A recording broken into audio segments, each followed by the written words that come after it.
Hey, what's going on YouTube? Alabama Reloader here. So just got a package in the mail. Yeah, check it out. So this came courtesy of Denny over at Duck Creek Sporting Goods, based out of Colorado, I believe is where he's at.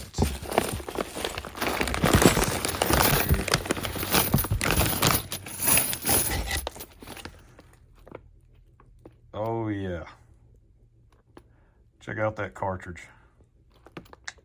That's what I'm talking about. So, yep, that'll be something coming up on the channel at some point in time. But he had 2 bags of this stuff left, and I'm a huge fan of Starline brass. Probably next to Lapua, one of my favorite brands to use.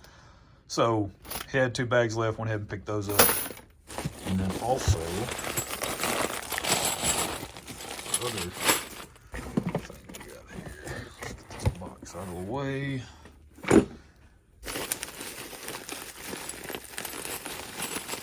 This is kind of just, this is a bulk package, so I don't know if I'll actually be able to get into it one-handed.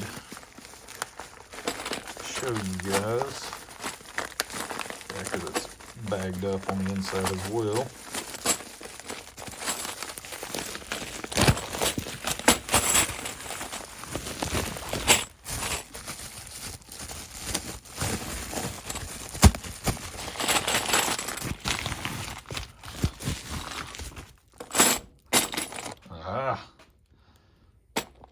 Peterson brass, 7 rim mag. This is not the 7 rim mag long, or at least I don't think it is. I need to go double check. I'm assuming that's their part number.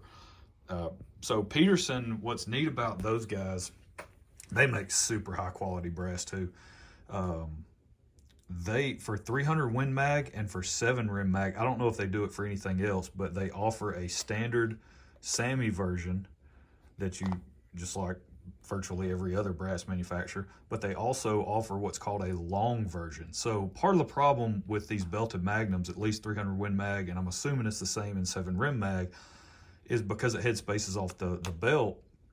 Part of the problem is that brass grows a whole lot, that with the headspace, there's just a lot of room for that brass to expand during the firing process. And then when you go and you resize the brass back down, you're pushing that shoulder back a long way and then blowing it forward and pushing it back, blowing it forward. Can create some issues. And so what they did to resolve that was actually come out with some brass that is longer than the SAMI spec, which really helps out, or at least in 300 Win Mag, the way I understand it, it helps out quite a bit with that, with resolving that issue. So, but I don't believe, it wasn't specified whether this was the long or the standard version, but I did notice on maybe Graf and Sons website over the weekend, I think they had some 7 rim mag long in stock. I think it was a 50-piece box. I believe they had it in stock over at Graf. So yeah, this